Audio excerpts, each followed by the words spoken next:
Yo, what up, niggas? It's another video for you guys. I mentioned something in my last video and I'm talking too fast.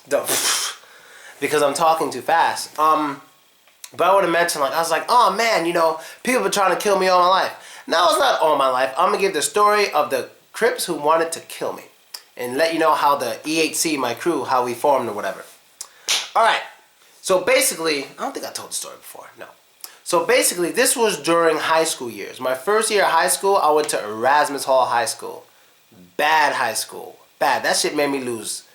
It really made me lose hope in education. It made me stop caring about education. My first day of class, I saw a dude get arrested.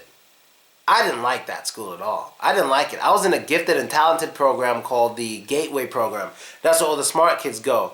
And they make us go to school in the summer too because they want us to graduate really early.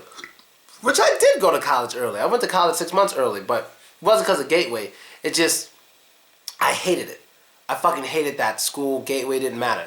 So I went there. I didn't finish college, by the way, but I did go. What I realized when I was there was that niggas is crazy. That's the first thing I realized, that niggas is crazy. The school I went to before that was an all-white school. Now, they were crazy too. But it was different. The white kids I went to school with loved to fight people from other schools. There weren't too much fighting going on in our school. They would always leave the school and go fight people of other schools. They didn't fight each other. They loved fighting other schools. In this school, everybody was just fighting whoever the fuck. They were just going at each other. It didn't fucking matter. I guess back then there were a lot of bloods. And so if you were blood, you were real cool, whatever. But me and a little bit of friends I had, we weren't cool. We weren't known to be cool. We were just kind of cornballs, We like studying Japanese and stuff in class. We didn't talk to the cool kids. Everyone made fun of us and shit, blah, blah, blah. But I'll teach you how we got them to stop bothering us. We did something smart. But anyway, so one day it was 3 of us. This is how the crew started. It was me. It was Jesse. Jesse, he's like a Hispanic Dominican dude. He at this time, he was like really poor. He was like really fucking poor at this time. There was my friend Jose. He's like the leader of the group, basically. He's a Hispanic Mexican dude, but he looks Asian. He looks very Asian and he's very fat. He's very, very big and fat, but he's losing weight now. And this was like 10 years ago, whatever. So we're walking home from school. Walking from Flatbush to my neighborhood. My neighborhood was good and it was always really good. But as you cross from Flatbush to my area, if you walk on the wrong street, you're in big trouble. And this day, I fucking forgot, my man. I forgot. I was so busy laughing and talking with them. I walked down the street. I never walked down because it was one of the worst streets in Brooklyn. Like, you can guarantee if you're on that block, something bad's going to happen to you. And sure enough, we went there one time, something happened. So as we're walking, whatever, I realized at the last minute, oh shit, we're on Argyle and Church. You should never be on Argyle and Church. Something bad's going to happen. And there was this puddle in the street, so we kind of walked around the puddle. I believe I walked to the left, and I think Jesse walked with me, and Jose might have went to the right. Now, as soon as we all got in the corner together, it was like 4 dudes on us. Like 2 on Jose, 1 on Jesse. Not like fighting, just got their arms around and just talking to us because they knew we were basically soft. We were cornballs. We weren't really going to do anything. So basically, they're trying to get at Jose and Jesse's money. So in my mind, I'm like, all right, both of these dudes are basically poor. Jose's always been working. He's always been a hard worker since he was 13. I guess he's the Mexican. He's always been working hard. He always had a little bit of money, but not a lot. Jesse just didn't have shit. This dude had like government cereal. This dude, mad poor. So me being privileged as I was at that time, I'm like, what, 14, 13 with an unlimited credit card that my dad let me do whatever the fuck I want with it. Live in a house with 3 bedrooms. I was fortunate as a motherfucker. If they ever wanted to party, we go to my house because there's unlimited space. And so, not unlimited, but a lot of space. So I immediately go, yo, dudes, look. I had like $200 in my wallet. I'm like 14. I whip out 20, put the rest away. I'm like, yo, look here, I have $20. You guys can have this 20. You don't have to rob them. They ain't got shit. Here's your $20. We split. Everybody's good. So one dude's go, all right, cool. He takes the 20 and continues to rob them. I'm like, son of a bitch. And as I'm walking off, I walk forward because they stopped the other 2. They stopped Jesse and Jose. And I walk forward. One guy comes to me. And he's like, yo, you got any more? I'm like, no, I don't have anything. I just gave you $20 not to rob them. And you're still robbing them. And they go, all right, nigga, whatever. And he just walks away. So, my friend Jose, he was very emotional. I think he was crying. He used to cry all the time. So I think he was crying. Jesse, he used to get angry all the time. So Jesse was pissed, of course. They stole Jesse's ID. So what happened was I was like, you know what? We went and told my father. My father said, call the cops. And so we called the cops. Detectives came, whatever, found them. We snitched. First of all, let me tell you guys something. You guys are so fucking stupid. When you snitch on someone, it's not when you tell that somebody robbed you, asshole. When you're snitching, first of all, in order to snitch, you have to be a criminal. We're not criminals. What snitching or ratting is when you tell on one of the people you were doing crimes with because you don't want to get in that much trouble. So if me and my friend go rob a bank, I get caught, and I say he did it. He goes to jail for 10 years. I only get 2. That's snitching, ass. If you're a fucking old lady and you get robbed and you call the cops, the old lady's not a snitch. She's a victim. Victims can't be snitches.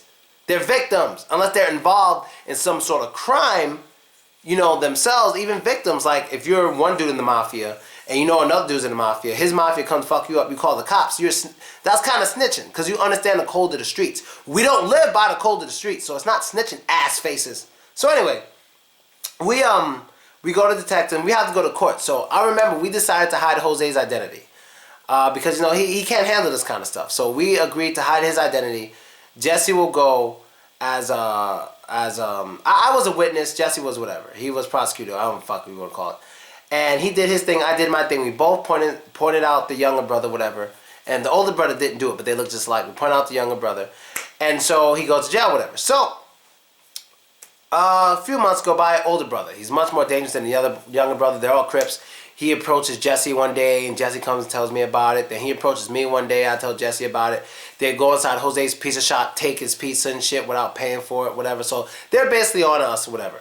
Actually, they don't know anything about Jose. They just took his pizza because they're just fucking dicks. You know, they don't give a fuck. Jose worked in the pizza shop. They just took his shit and walked out without paying. And no one's going to say anything to these dudes because these dudes were the toughest dudes in the neighborhood at the time. They were just the toughest. They weren't even from my neighborhood. They would just come to my neighborhood because their basketball, their playground where their basketball courts were under construction. So for like a whole fucking 6 months, these dudes were tearing our neighborhoods apart. Like in Flatbush, they were just regular niggas. But in our neighborhood, they were just like the scariest dudes possible. You know what I mean? And so, they catch on to us, whatever. So one day I go to a fair. I decided to go to a fair. A fair. It's a Church Avenue fair. It's me, my cousin Ryan. My cousin Ryan, at this time, he was like Golden Glove boxer. You know, he's a black and white dude. And I don't know if you guys have many black and white friends with like a black dad, white mom. But he's like brolic, strong, in shape, big, you know, attractive dude. You know, a lot of girls like him. That's how a lot of the black and white dudes are. So, you know, we're like blood brothers. Even though we call ourselves cousins, we're not really related, but we're like blood brothers. I'm with him and like 8 other dudes I know from my neighborhood. They're all younger than me, but like 8 other dudes I know from my neighborhood. So we're walking around. I'm with girls too. I'm with the girl Yelena, the thick girl I talked about in the last story. And we split up for a little bit. We split up. So just me and the guys, you know, just me and the guys. And I remember seeing like this one dude just staring at me. I'm like, the fuck is this guy's problem, you know? And he just staring at me. And then out of nowhere, there's like 3 more guys. 3 more guys with him just come out of nowhere, just like walking towards me slowly and staring at me. Every dude who was with me saw this and walked off. Because they wanted nothing to do with it. Because they know who these Crips are. They all walk off. Now, me and those guys that walked off weren't that close, but I understood. Only person who stayed there, of course, is my cousin Ryan. And immediately my cousin Ryan was like, the fuck's going on? You know, he wasn't having it. And so as we stand there, you know, 2 dudes pull out knives and they're like, oh, we heard you. They're like, what's your name? I was like, why do you want to know my name? They're like, we want to fucking know your name and where you live. Give us your ID and all that shit. I'm like, I'm not giving you my ID. You're the only dudes pissed off at a fair. That's what I said. It's a fair. There's like kids on swings and all these roller coasters. We're in the middle of a fair and I'm like, you're the only dudes pissed off at a fair. You know, that's what I'm thinking. They're like, give it to shit now. And I remember seeing a cop car like 20 yards away from us. And just as he said that, there was like a little aisle that opened in the people. And like you could have a clear shot of the cop car, and the cop car had a clear shot at us. The cops in the car had a clear shot at us, and so when they saw that, they just kind of walked off. And I was like, damn, no niggas mad at a fair. So that was the first time they approached me. But I got lucky. I never had a job except for one time, and it was at Rite Aid. I had this job at Rite Aid. So this is all around the time the Crips still wanted to kill me, stab me, whatever the fuck they wanted to do. So I remember working at Rite Aid. There was this one guy who never said anything. He was very quiet and everyone always listened to him. He wasn't even like the highest guy who worked there, but for some reason everyone just kind of listened to this guy. And you know, when he told me to do something, hey, I just did it. I just followed what everyone else did. And so, you know, he'd always invite me places sometimes, invite other places. I'm like, nah, you know, I'm not really into that stuff. I'm a cool dude. I just, you know, I stay to myself. You know, I don't want to smoke. I don't want to drink. I just try to stay out of trouble, you know. So he's like, all right, that's cool, no problem. Then one day as we're sitting there, he was just like, tell me about yourself. You know, do you have any problems and shit? And I'm like, do I have any problems? He's like, yeah, like anything in your life going on wrong, maybe I can help you out. And I was like, well, you know, there's these Crips from Argyle, and I tell him the story, blah, blah, blah. He goes, oh, you mean blah, blah, blah, and blah, blah, blah. Gave me their government names. And I'm like, yeah, those are the guys. Now, I'm scared of shit. Because the simple fact that this guy knows their government names, and the other fact that he knows where I work, he knows me, he knows my government, he probably knows where I live, all this stuff. I was like, this is the end of it. And he's like, what exactly happened? I gave him the details. He goes, oh, that's you. He goes, you know what? Don't worry about it. I'll have a talk with them. It'll be squashed. I guarantee you. Now, at the time, I thought he was just bullshitting because he just wanted to say that to make me feel better. He was setting me up. But apparently, it was squashed after that. Every time I see them, they just turn the other way. Ever since I did that. So, I guess because I met that guy, I was safe. Or it could just be they stopped caring. But it was just such a coincidence or irony, whatever you want to call it, that this guy, the only guy I ever told about it to, just happened to be the guy who basically trained them. Because he was older. He was the reason they were who they were. He's the Crip that put them on. And I guess at the time when he was working at Rite Aid with me, or Dwayne Reed, I don't know what the fuck it was, he was trying to get his life on track. And he wanted them to get their life on track. And one thing they had to do in order to get their lives on track was to stop fucking with old shit, especially people who didn't do anything to them. Because he understood I was a victim, and it was real cool. So that was some interesting shit. So that was the first time people wanted to kill me. This is another time people wanted to kill me. Except for in Russia. Think about it in America. I think that was the only time. I've never really had enemies or anything like that. You know, people don't really... I remember there was one dude who was just obsessed with me over this girl thing. Like, just fucking upset. It was so annoying. He lived like 2 streets away. But that never happened. There was some black dude who got mad because the first day I met his girl, something happened. Like, we didn't have sex, but, you know, something happened. I didn't know he existed. And he just, like, tormented me on Facebook for, like, a year. Just, this guy's gay, he's this and that. I'm like, dude, get over it. I didn't know she was your girlfriend. It's her. She's the problem. And what's another time I had? And I think that's it. No, I haven't really had many problems in America. I kind of avoid issues, you know. And whenever I do have issues with people in America, it's always the same shit. It's always just some dude talking about how I'm gay. That's always been a thing in America. Oh, he's gay. It's like, what the fuck? Do I know you? Do I hang out with you? What is this gay shit? That's always what it was. Like, I think it's because of the way I speak. A lot of people think I talk like a homosexual. But everyone throughout history of life who's known me always see me with different girls. How am I gay? Well, they could be friends. Fuck it. I didn't think of it like that, my nigga. You know, I didn't think of it like that. And that's basically it, people. Your boy Philosko here in Russia telling stories about how niggas want to kill me in New York.